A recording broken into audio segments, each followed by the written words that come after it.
Ladies and gentlemen, welcome to the English Daily Book Summary YouTube channel. In order to not stop learning, listen to an English book summary every day for free. Ruth Bayer, The Practicing Happiness Workbook: How Mindfulness Can Relieve Stress, Anxiety, and Depression. Why is it so hard to be happy? Life is full of moments we long to savor, yet our minds often pull us away, dwelling on past mistakes, worrying about our future problems, or criticizing ourselves for not being enough. These habits often feel unavoidable, trapping us in cycles of stress and discontent, clouding our judgment, and undermining our goals. So, how do we break free? In this blink, we'll explore how to sidestep these snares. The answer, in short, is mindfulness.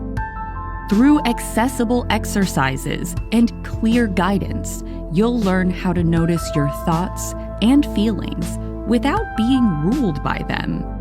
Instead of reacting impulsively or harshly judging yourself, you'll discover how to cultivate curiosity and kindness toward your inner experiences. Over time, this approach will help you make deliberate choices that align with your values and foster a deeper sense of fulfillment. If you ever feel stuck in your own mind, this blink is your invitation to embrace a new way forward. Negative thoughts can't always be quietened, but they can be ignored. Mindfulness is a term that's often tossed around in the wellness industry. But what is it exactly? The short definition goes like this. Mindfulness is about changing how you relate your thoughts and emotions, especially the difficult ones. To understand that better, let's use a metaphor called passengers on the bus. Imagine you're the driver of a bus, heading toward a meaningful goal. Maybe building better relationships, achieving personal growth, or just finding peace. But you're not alone on this bus. There are passengers on board, and they're not exactly supportive. These passengers represent your thoughts and feelings, and they yell discouraging things like, "You're going to fail," or "This isn't worth it." They're persistent, loud, and make you doubt your ability to reach your destination.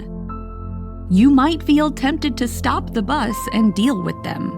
Maybe you argue, telling them to quiet down, or even try to force them off the bus. But no matter what you do, they won't leave. The truth is, these passengers aren't going anywhere. And this is where mindfulness offers a different perspective. Mindfulness teaches you to let these passengers ride along without allowing them to take control.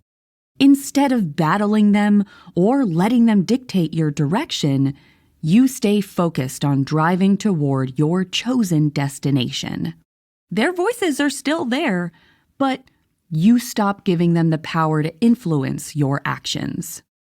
Over time, as you practice this approach, their voices become less distracting.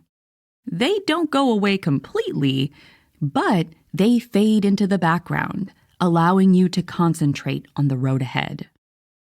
Importantly, mindfulness doesn't mean ignoring your thoughts and emotions. It's about acknowledging them without judgment. You recognize that they're just passengers, thoughts and feelings, not absolute truths. You accept their presence, but you no longer allow them to control your decisions. This shift gives you the freedom to act in ways that align with your values, even when those internal voices try to pull you off course. Ultimately, mindfulness is about staying in the driver's seat.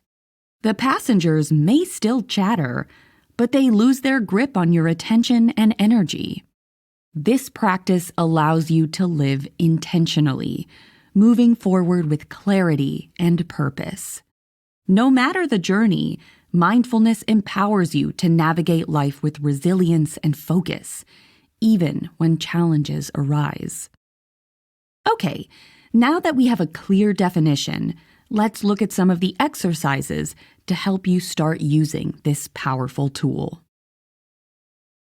Rumination is a psychological trap.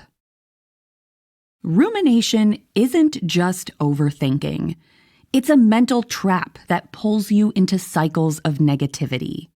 It's when your mind replays mistakes from the past, stresses over current problems, or imagines worst-case scenarios about the future. Instead of solving anything, it leaves you feeling stuck, overwhelmed, and worse than before. Rumination can show up in different ways. You might stew over why you feel so down, obsess over vague questions like, "What's wrong with me?" or build a mental case against someone who hurt you. The result? Negative emotions get amplified. Sadness deepens into despair. Anger turns into rage. It's not just emotional either. Rumination can mess with your focus, drain your motivation, and even stress out your body, raising your heart rate and muscle tension. Over time, it can lead to depression, anxiety, or unhealthy coping habits like binge eating or drinking. So, why do we do it? One reason is that rumination feels like you're helping. You think you're analyzing the problem or gaining insight, but in reality, you're just going in circles. Another reason is that it provides temporary relief. For example, focusing on anger when someone hurts you might feel empowering. It keeps you from connecting with the deeper pain of rejection. But here's the catch. Rumination never fixes anything. It just keeps you trapped. So what's the alternative? Constructive problem solving is one answer. If there's a clear issue, focus on identifying it, brainstorming solutions, and trying something new. But what if there's no obvious problem to fix?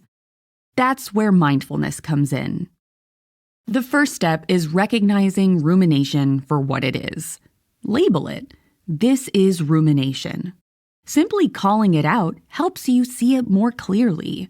Next, redirect your focus to the present moment. Tune into whatever you're doing. Washing the dishes? Notice the warmth of the water, the sound of the suds. Walking the dog? Feel the ground under your feet. Hear the sounds around you. If you're stuck in an unproductive activity, switch to something more engaging. Maybe read a book, call a friend, or tackle a small task. Whatever it is, bring your attention to it fully. And when those ruminative thoughts pop up again, don't fight them. Just acknowledge them, like passing clouds, and then return to whatever you're doing. This approach doesn't silence rumination overnight, but it shifts your focus. It helps you step out of the mental loop and move forward with clarity and calm. With practice, you can break free from the rumination trap and regain control of your emotional energy. Mastering urges in low-stakes situations can help manage strong emotions. Emotions come with urges, impulses to act in specific ways. When you're angry, you might feel the urge to shout or slam a door. When you're anxious, you might want to avoid a situation altogether. Even positive emotions have urges, like clapping when you're happy or hugging someone you love. These action tendencies are natural and evolved to help us survive. In some situations, they're incredibly useful. A surge of fear that makes you run away can protect you from danger.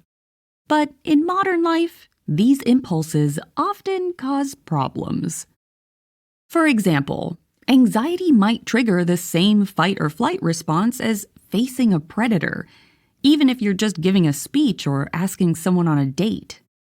Similarly, anger might prepare your body for physical confrontation, which isn't helpful during a disagreement with a coworker.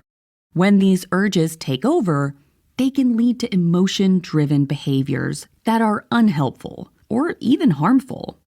That's where mindfulness comes in. Mindfulness teaches you to observe urges without being controlled by them. Instead of acting on impulses automatically, you pause, notice the urge, and choose your response deliberately. Practicing mindfulness of urges helps you break free from reactive behaviors and respond more thoughtfully. To start, work with mild, everyday urges. For instance, when brushing your teeth, notice the urge to spit. Observe it without acting on it immediately. Pay attention to how the urge feels and decide deliberately when to spit. Or, the next time your nose itches, observe the sensation without immediately scratching. Notice whether the urge grows stronger or fades. If you decide to scratch, do it mindfully, noticing the movement and the sensation. You can also set up situations to practice. Place a piece of food you like in front of you and notice the urge to eat it. Notice how the urge changes and make a mindful decision about whether or when to eat it.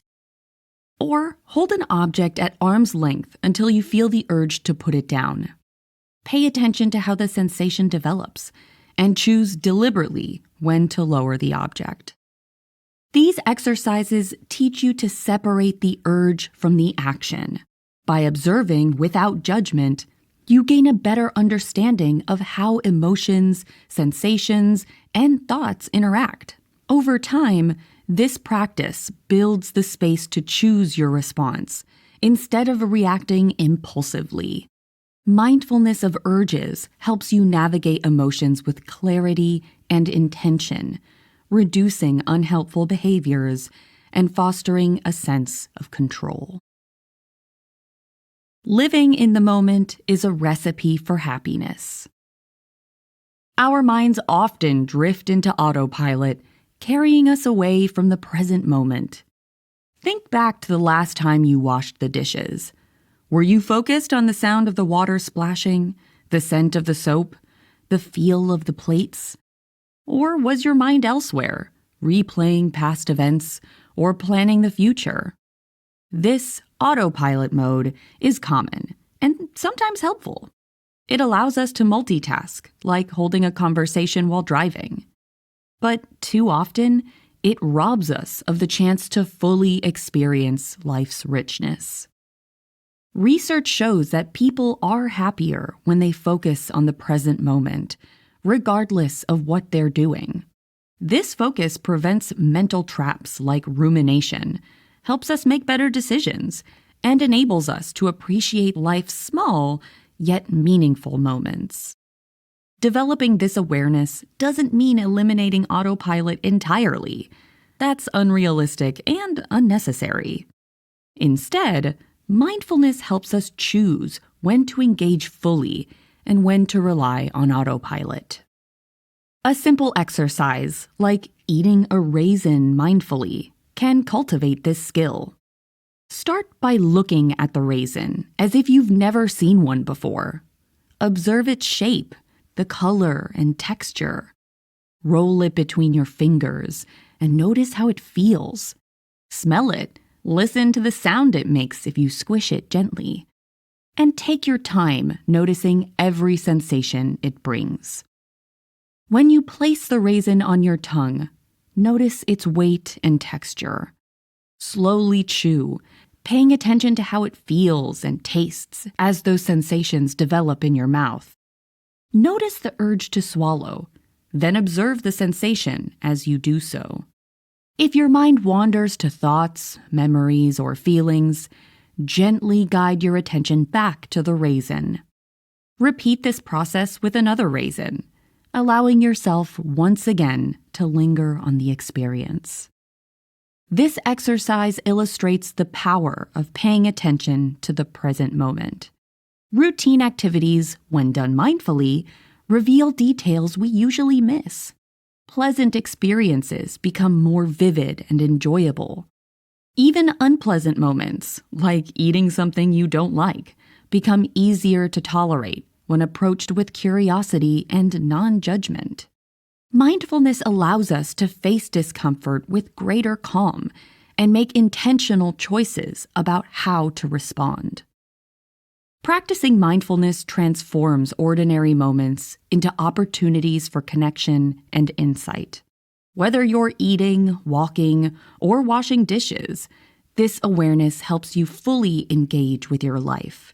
Over time, you'll notice more beauty, richness, and meaning in the everyday. Mindfulness isn't about doing more. It's about being present for what's already there. Accepting urges you dislike can help you beat them.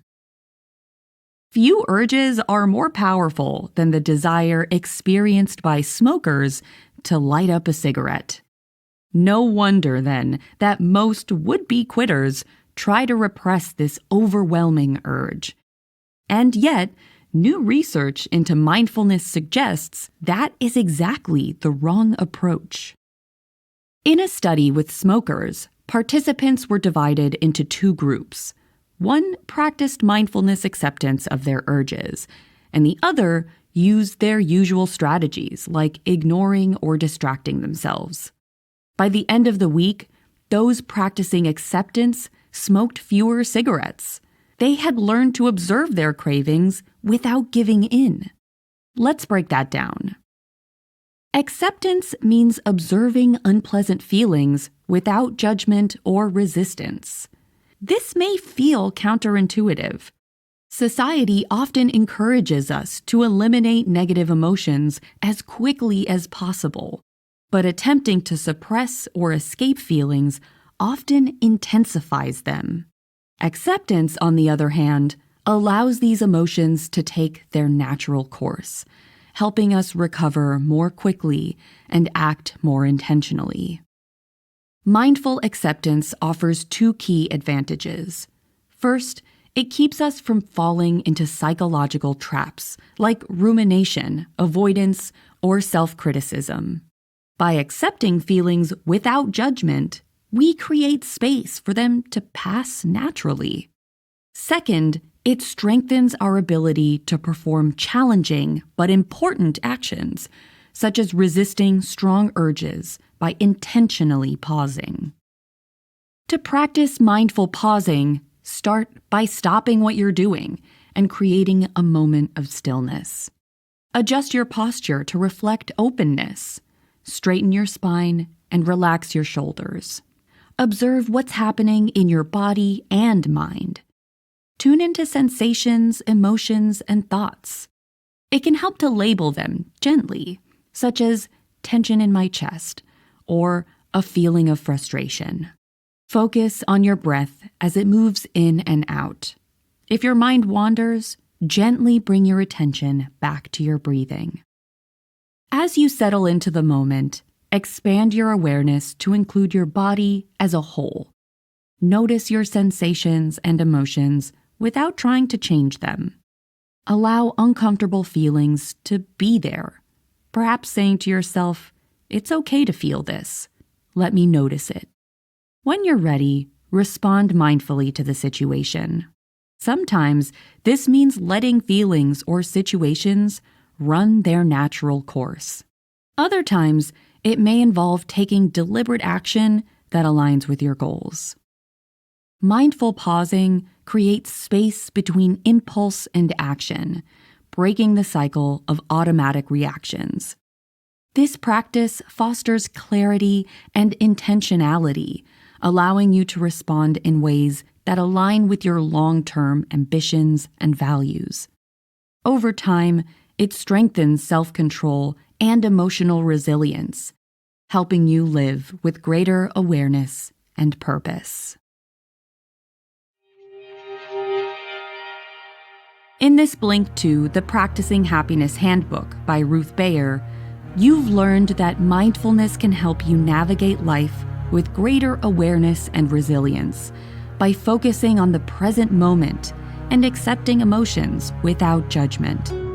Observing thoughts and feelings as they arise, without suppressing or reacting impulsively, reduces stress and fosters intentional responses. Mindful exercises like pausing to observe cravings or engaging in activities with full attention cultivate clarity and self-control. Over time, mindfulness enhances emotional well-being, sharpens focus, and creates space for meaningful choices. Okay, that's it for this Blink. We really hope you enjoyed it. If you have a moment, please take the time to leave us a rating. We always appreciate your feedback. And I'll see you in the next Blink.